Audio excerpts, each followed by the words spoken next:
Was not Count John here at supper? I saw him not. How tartly that gentleman looks. I never can see him, but I'm always heartburn an hour after. He's of a very melancholy disposition. He were an excellent man that were made just midway between him and Benedict. The first is too much like an image and says nothing. The other too much like my lady's eldest son, evermore tattling. Then have Sir Benedict's tongue in Count John's mouth, and have Count John's melancholy in Sir Benedict's face. With a good leg and a good foot, uncle, and money enough in his purse, such a man could win any woman in the world, if he could get her goodwill. By my troth, niece, you'll never get a husband if thou so sure of thy tongue. In faith, she is too cursed. Two curses more than cursed, and I shall lessen God sending this way. For it is said, God sends a cursed cow short ones, but to a cow too cursed he sends none. So by being too cursed, God will send you no ones. For the which blessing I'm upon my knees, morning and evening. I could not endure a husband with a beard on his face. I'd rather lie in the wood. So you light on a husband with no beard. What would I do with him? Dress him in my apparel, make him my waiting gentleman? He that hath a beard is more than youth, and he that hath no beard is less than man, and he that is more than youth is not for me. And he that is less than a man, I am not for him. Therefore, I will take 6 pence in earnest for their board, and lead his apes into hell. Go you into hell. No, but to the gate, and there will the devil meet me, like an old cuckold with horns on his head. Say, get you to heaven, Beatrice, get you to heaven. So deliver I up my apes, and away to the heavens. For St. Peter shows me where the bachelors sit. And there we live as merry as the day is long. Well, niece, I trust you will be ruled by your father. Yes, Faith, it is my cousin's duty to make courtesy and say, Father, as it pleases you. But yet, for all that, cousin, let him be a handsome fellow, or else make another courtesy and say, Father, as it pleases me. Well, niece, I hope someday you'll be fitted with a husband. Not till God make man of some other metal than earth. Would it not grieve a woman to make an account of her life to a piece of wayward maw? To be overmastered with a pierce of valiant dust? No, uncle, I'll none. Adam's sons are my brethren, and truly I hold it to send a match in my kindred. Well, daughter, I hope you so. If the prince is so soon that kind, you know your answer. The fault will be your music, cousin. If you not be good as a time, if the prince be too important, travel there is a measure for everything, and so dance out your answer. For hear me, Harold. Wooing, wedding, and repenting is as a Scotch jig of measure and a sleep pace. The first suit is hot and hasty, and full is fantastical. The wedding, manly and modest, is full of state and ancientry. And then comes repentance, and with his bad legs falls faster and faster with the sleep pace, till he falls in the grave.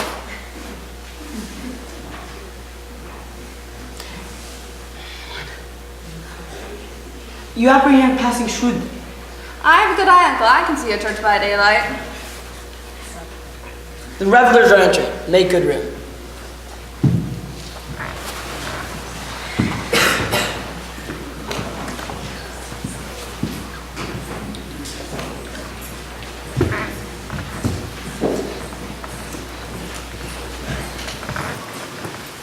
Lady, will you walk about with your friend? So you walk softly and look sweetly and say nothing. I'm yours for the walk, especially when I walk away. With me in your company? I may say so when I please. And when pleases you to say so? When I like your favor, for God to defend the lute should be like the case. My visors flying his roof, within the house is Jove. Why then, your visor should be thatched. Speak low if you speak low. Well, I would you did like me. So would not I for your own sake, for I have many ill qualities. Which is one. I say my prayers aloud. I love you the better. The hearers may cry amen. God match me with a good dancer, Amen. and God keep him out of my sight when the dance is done. Answer, clerk. No more words. The clerk has answered. I know you well enough. You are Signor Antonio. Atterwood, I am not. I know you by the waggling of your head. To tell you true, I counterfeit him. You cannot do him so ill well unless you're the very man. So here's his right hand up and down. You are he, you are he. Atterwood, I am not. Come, do you think I do not know you by your excellent wit? Can virtue hide itself? Go to Mum, you are he. Graces will appear, and there's an end. Will you not tell me who told you so? No, Nor will you tell me who you are? not now. That I was disdainful and that I had my good wit out of the 100 mere tales, while this was Signor Benedict that said so. What's he? I'm sure you know him well enough. I pray you, what is he? Why has he never made you laugh? I don't know who he is.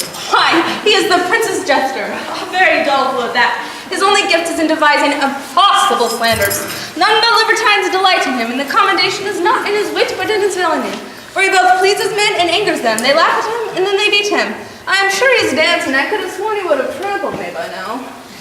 Well, you know what? When I see him, I'll tell him what you said. Do. He will break a comparison or two on me, which peradventure not marked or not laughed at, will strike him into a melancholy. And then there's a portrait ring saved, for the fool will have no supper that night. We must follow the leaders. Honey, you got a big storm coming.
Oh, come on. Yeah!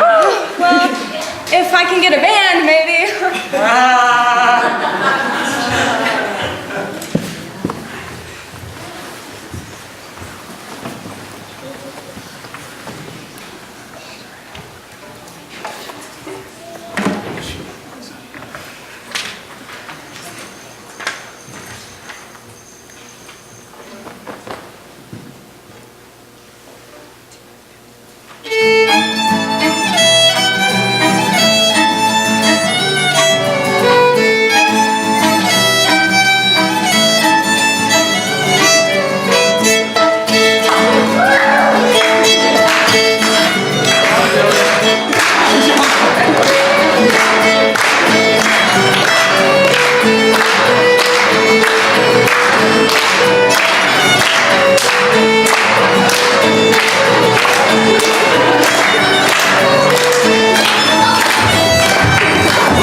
Sure, my brother is Emerson Harrow. Have withdrawn her father to break with him about it. The ladies follow her, and but one visor remains. And that is Claudio. I know him by his bearing.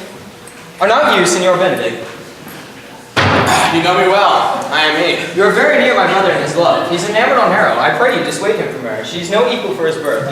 You may do the part of an honest man in it. I know you he loves her. I heard him swear his affection. So did I too. And he swore we would marry her tonight. Come, let us to the banquet.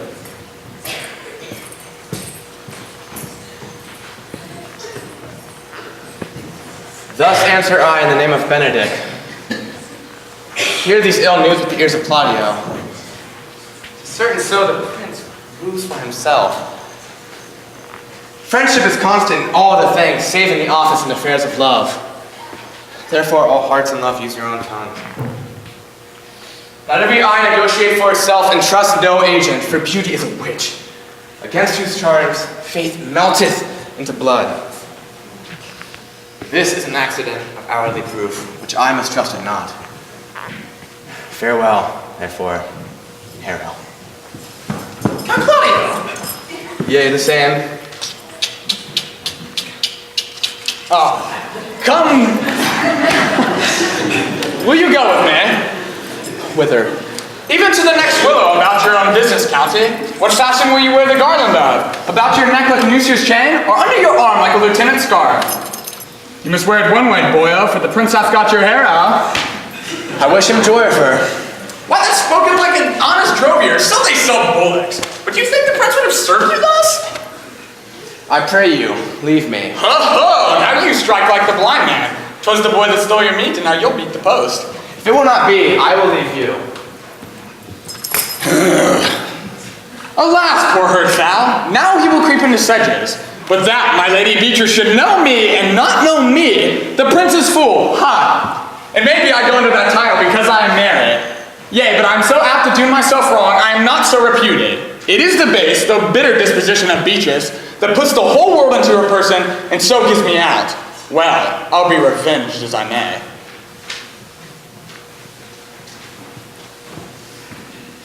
Now, senor, where's the count? Did you see him? Troth, my lord, I played the part of Lady Fame. I found him here as melancholy as a lodge in a warren. And I told him, and I think I told him true, that your grace had got the goodwill of this young lady. And I offered him my company to a willow tree, whether to make him a garland as being forsaken, or to bind him up a rod as being worthy to be whipped. To be whipped? What's his fault? The flat transgressions of a schoolboy, who is overjoyed in finding a bird's nest, shows it his companion, and he steals it. Well, wilt thou make a trust to transgression? The transgression is in the stealer. The rod he might have bestowed on you, and the garland he might have worn himself, which, as I take it, has stolen his bird's nest. I will but teach them to sing and restore them to the rightful owner. If their singing answer your saying, you say honestly. The Lady Beatrice had a quarrel to you. The gentleman she danced with told her she is much wronged by you. Oh, what? You're kidding me.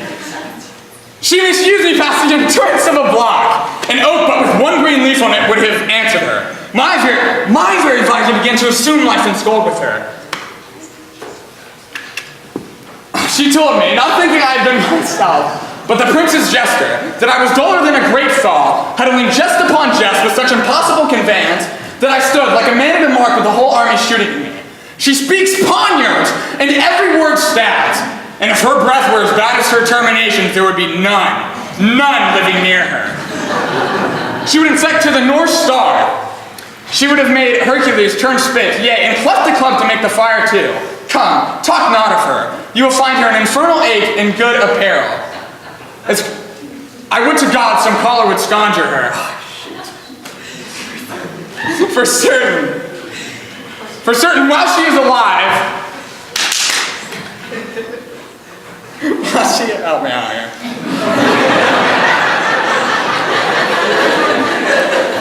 While she is alive, men may live as quiet in hell as in a sanctuary. People sin upon purpose because they would go thither. So indeed, all disquiet, horror, and perturbation follows her. Look, here she comes.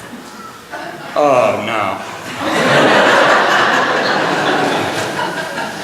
Would your grace command me to the world's end? I will go on the slightest errand now to the Antipodes that you can advise to send me on. I will fetch your tooth picker now from the furthest inch of Asia. Furthest inch of Asia, I will fetch you a hair off the great John's beard. I had to think of something. And do you have any embosses to the pygmies rather than hold three words conference with this harpy? Do you have no appointment for me? Oh, none but to desire your good company.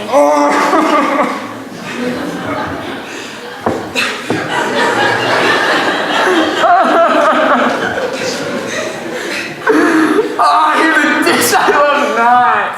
I cannot endure my lady's song. I'm going. Oh, come, lady, come. You lost the heart of Senor Benedict. Indeed, my lord, who let us be a while, and I give of use for it, a double heart for a single one. Marry once before you wanted to me with false dice, therefore your grace, I will say, I've lost it. You put him down, lady, you put him down. I would he should not do me, lest I prove the mother of fools. I have brought Count Claudio, whom you sent me to seek. How now, Count? Wherefore are you sad? Not sad, my lord. How then, sick? Neither, my lord. The Count is neither sad nor sick, nor merry nor belle, but civil Count, civil as an orange, and something of a jealous complexion. In faith, lady, I think you're blazing to be true, though I'll be sworn if he be so. His conceit is false. Here, Claudio, I wooed in thy name, and fair hair is won. I broke with the father, and his good will be obtained. Name the day of marriage, and God give thee joy. Count, take even my daughter and my fortunes. The prince has made the match. God give you joy. Speak, Count, tis your cue. Silence is the perfectest herald of joy. I were but little happy if I could say how much. Lady, as you are mine, I am yours. I give away myself for you and dote upon the exchange. Because North you cannot stop his mouth with a kiss, that he could speak neither. In faith, lady, you have a merry heart. I think a poor fool it keeps on the windy side of care. My cousin tells him in his ear that he is in her heart. And so she doth, cousin. Good Lord, for alliance, thus goes everyone to the world but I, and I sunburnt. Thus I may go sit in the corner and cry, hey, oh, my husband. Lady Beatrice, I will get you one. I'd rather have one of your father's gettings. Hath your grace never brother like you? Your father got excellent husbands, if a man could come by them. Will you have me, lady? Unless I may have another for working days. Your grace is too costly to wear, but I beseech you, pardon me. I was born to speak all mirth and no matter. Your signs most offends me, and to be merry best becomes you, for out of question you were born in a merry hour. Yes, because the star danced, and my mother cried, and unto that was I born. Cousins, God give you the joy. Niece, will you look into those things I told you of? I pray you mercy, uncle, by your grace's coming. By my troth, a pleasant spirited lady. There's a little melancholy element in her. She's never sad, but when she sleeps, she's never sad then. My daughter has told me that when she's sleeping, she's never sad, but when she wakes herself up with laughing. She cannot endure to hear tell of a husband. Oh, by no means. She mocks all wooers out of her suit. You're an excellent wife for Benedict. Oh, Lord, my Lord, if they were just a week married, they would talk themselves mad. Count Claudio, when mean you go to church? Tomorrow, my lord. Time goes on crutches till love have all his rights. Not till Monday, my dear son. Hence just 7 nights so all things can answer in mind. Come, you shake your head at so long a breathing. But I warrant you, Claudio, the time shall not go dully by us. I will, in the interim, undertake one of Hercules' labors, which is to bring Senor Benedict and the Lady Beatrice into a mountain of affection one with the other. If you three will minister such assistance as I shall give you direction. My lord, I am for you. Hence might just take me 10 nights watching. And I, my lord. And you too, gentle Harold? I'll do any modest office, my lord, to help my cousin to a good husband. And Benedict is not the unhopefulest husband that I know. Thus far can I praise him. He is of noble strain, proved valor, and confirmed honesty. I will teach you how to humor your cousin, that she shall fall in love with Benedict, and I, with your 2 helps, will practice on Benedict that, in despite of his quick wit and his queasy stomach, he shall fall in love with Beatrice. If we can do this, Cupid is no longer an archer, and his glory shall be ours, for we are the only love gods. Go in with me, and I will tell you of my drift.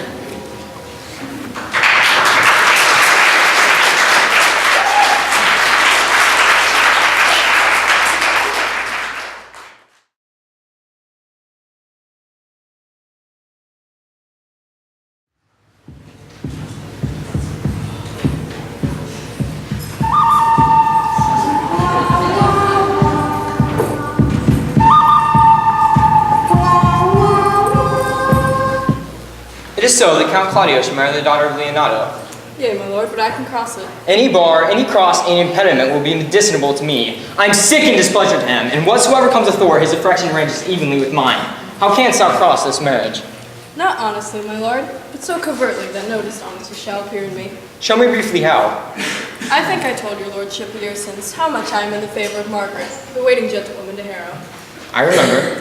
I can, at any unseasonable instant of the night, appoint her to look at her lady's chamber's window. Look, what life isn't that to be the death of this marriage? The poison of that lies in your determination. Go you to the prince your brother, and spare not tell him he hath wronged his honor in marrying the renowned Claudio, one whose estimation you mightily hold up to a contaminated stale. Such a one is Harrow. What proof shall I make of that? Proof enough to misuse the prince, to vex Claudio, to undo Harrow, and kill Leonardo. Look you for any other issue? Only to despite them. I will endeavor anything. Go then, find me a meet hour to draw Don Pedro and the Count Claudio alone. Tell them that you know that Harrow loves me. Intend a kind of zeal both to the prince and Claudio, as in love of your brother's honor who hath made this match, and his friend's reputation, who is thus like to be cozened with the semblance of a maid, that you have discovered thus. They will scarcely believe this without trial. Offer them instances which shall bear no less likelihood than to see me at her chamber window, hear me call Margaret Harrow, hear Margaret term me Claudio, and bring them to see this the very night before the intended wedding. For in the meantime I will so fashion the matter that Harrow shall be absent, and there shall appear such seeming truth of Harrow's disloyalty, that jealousy shall be called assurance and all the preparation overthrown. Go. Grow this to what adverse issue you can. I will put it into practice. Be cunning in the working this, and I fee is 1,000 ducats. Be you constant in the accusation, and the cunning shall not shame me. I will presently go there on the day of marriage.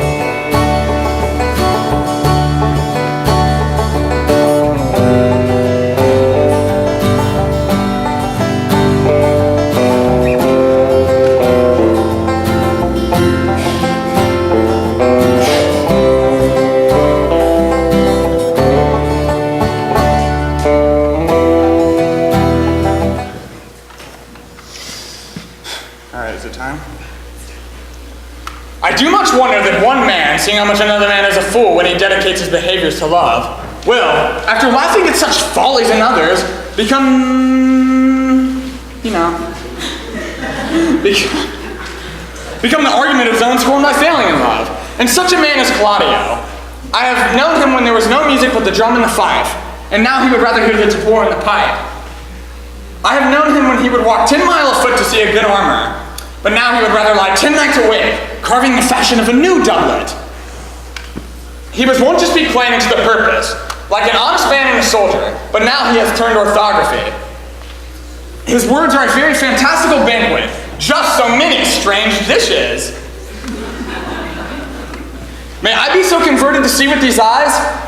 I cannot tell, I think not.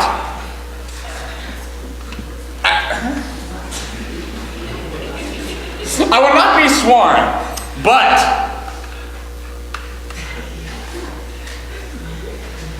love may transform me to an oyster, but I will take my oath on it.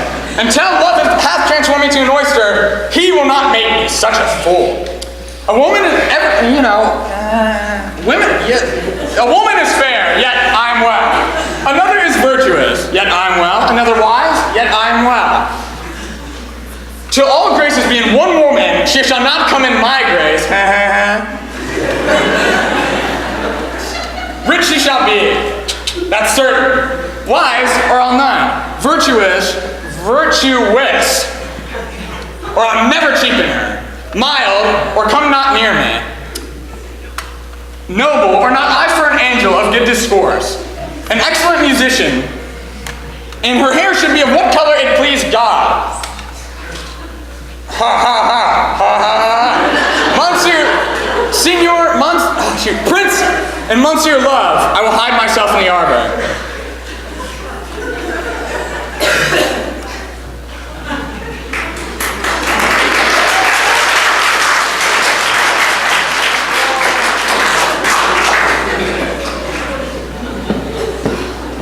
Come, shall we hear this music?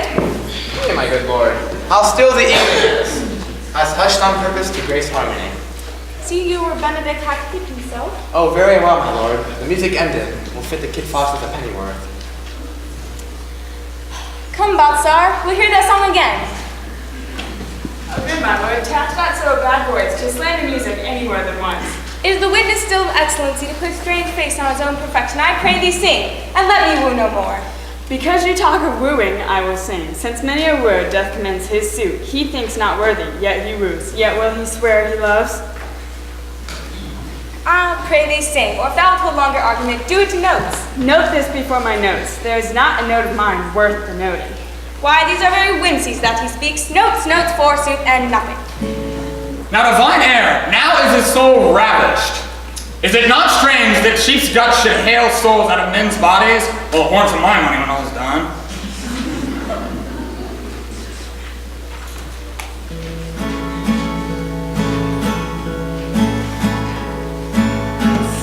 No more, lady, sigh no more. Men would deceive us ever.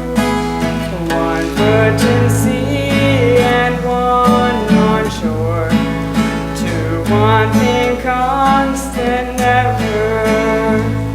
Then sigh not so, but let them go, and be your blithe and bonny, converting all to sounds of woe into hey nonny nonny. Sing no more ditty, sing no more of dumb so dull and heavy. The thought of man was ever so, since summer first was leafy. Then sigh not so, but let them go, and be your blithe and bonny, converting all to sounds of woe into hey nonny nonny.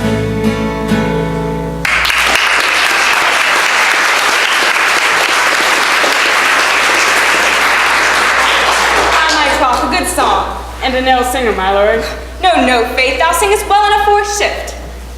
You're kidding. You gotta be kidding me. You've gotta be kidding me. How, if she would have been a dog, and how thus they would have hanged him, her, I pray his voice bode no mischief. I would have rather heard the night raven. Come, whatever plague after this. Yea, Mary, dost thou hear about, sir? I pray thee, get us some excellent music, for tomorrow night we have it at the Lady Hare's chamber. The best I can, my lord. Do so farewell. Come hither, Leonardo. What was it you told me of that your niece Beatrice was in love with Senor Benedict? Oh, stalk on. The foul sits. I did never think that lady would have loved any man. Nor I, but most wonderful she should dote on her. So she seemed to ever abhor.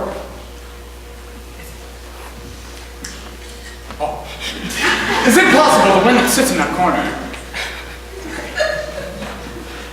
By my troth, my lord, I cannot tell but the most wonderful that she should so dote on him.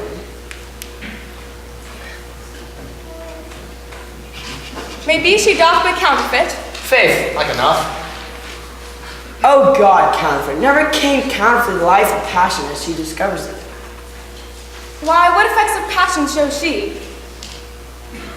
Bait the hook well, this fish will bite. What effects, my lord? She will sit you, heard my daughter tell us all.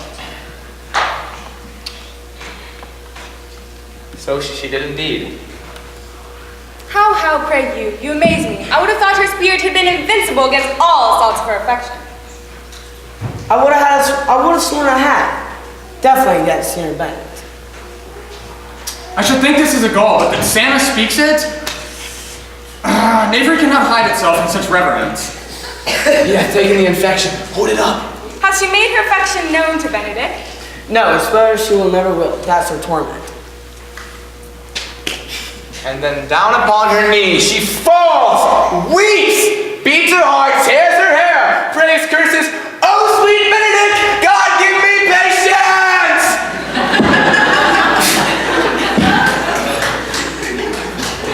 She doth indeed. The ecstasy has so overborne that my daughter sometimes I fear that she will do desperate outrage to herself. It were good that Benedict knew it of some other she will not discover. To what end? You would make but a sport of it and torment the poor lady worse. And he should, it were an ounce of alarm. For she is an excellent sweet lady, and out of all suspicion she is virtuous. And she is exceeding wise. In everything but in loving Benedict. Oh my lord, wisdom and blood, combating in such a tender body. We have 10 to 1 that blood always wins the victory. I'm sorry for her, being her uncle and her guardian. I would she had bestowed this dotage on me. Would have doffed all other respects and made her half myself. I pray you tell Benedict of it, and hear what it will say. We're good, thank you. Hero thinks surely she will die, for she says she will die. If he love her not, she will die. Ere she make her love known for him, and she will die. If he woo her rather than, she will bid one breath of her accustomed crossness. She doth well. 'Tis very possible he'll scorn it, for the man, as you know all, hath a contemptible spirit. He is a very proper man. He doth indeed show some good outward happiness. Before God, and in my mind, very wise. And he shows some sparks that are like wit. And I take him to be valiant. As Hector, I assure you, in imaginable quarrels you may say he is wise, for he either avoids them with great discretion or undertakes them with most Christian-like fear. If he do swear fear God, he would not do good. He would do good. But if he would not do good, he would fall into a quarrel with fear and trembling. So will he do, for the man doth fear God. Howsoever it seems not in him by some large jest he would make. Well, I'm sorry for your niece. Shall we go seek Benedict and tell him of her love? Never tell her, my lord. Let her wear it out with good counsel. But, nay, that's impossible. She will wear her heart out first. We will hear further of it by your daughter. Let it cool the while. Love Benedict well and hope he would modestly examine himself to see how unworthy is so good a lady. Will you walk, my lord? Dinner is ready. If you do not dote on her upon this, I will never trust my expectation. Let there be the same net spread for her that must your daughter be gentle and care. What the sport will be when they put one in opinion of another's dotage in no such matter. That's the scene I will see when you merely dumb yourself. Let us send her to come into dinner.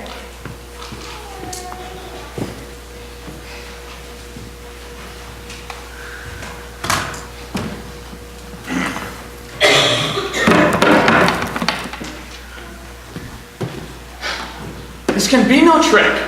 The conference was sadly born. They have the truth of this from Harrow. They seem to pity the lady. Her affections seem to have their full bent. Love me! Well, it must be requited. I hear how I am censured. They say I will bear myself proudly if I perceive the love come from her. They say too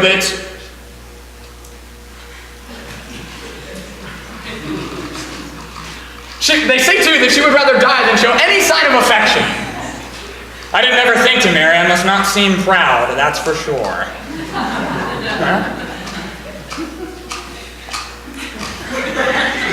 Huh?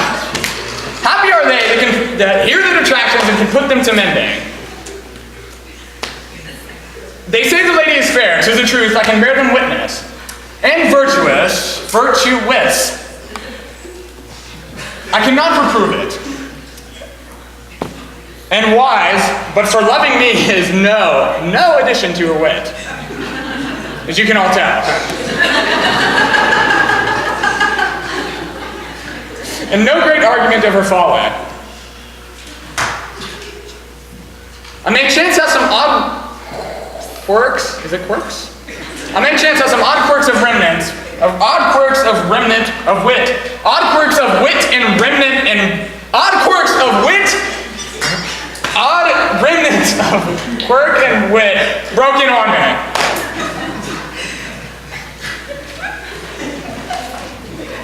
Because I have railed so long against marriage, I understand. For I have railed so long against marriage that doth not the appetite alter? A man loves the meat in his age. Is it meat? Oh, the man loves the meat in his youth that he cannot endure in his age. Shall quips and sentences of the brain awe a man from his humor? No, the world must be people.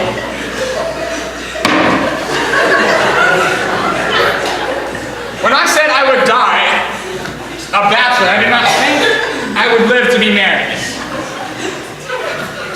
Here comes Beatrice. By this day, she is a fair woman.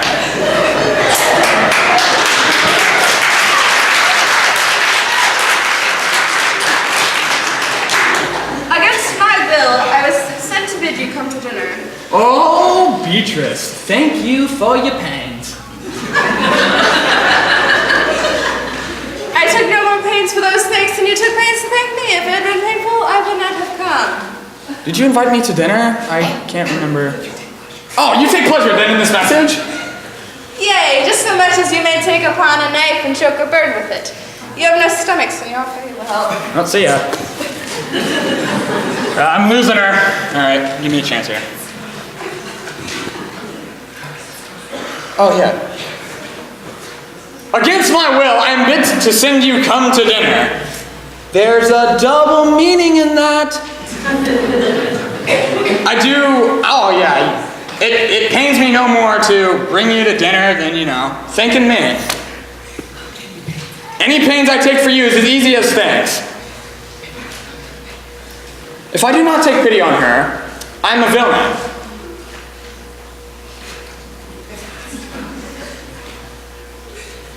If I do not love her, I am hard-hearted. I will go get her picture!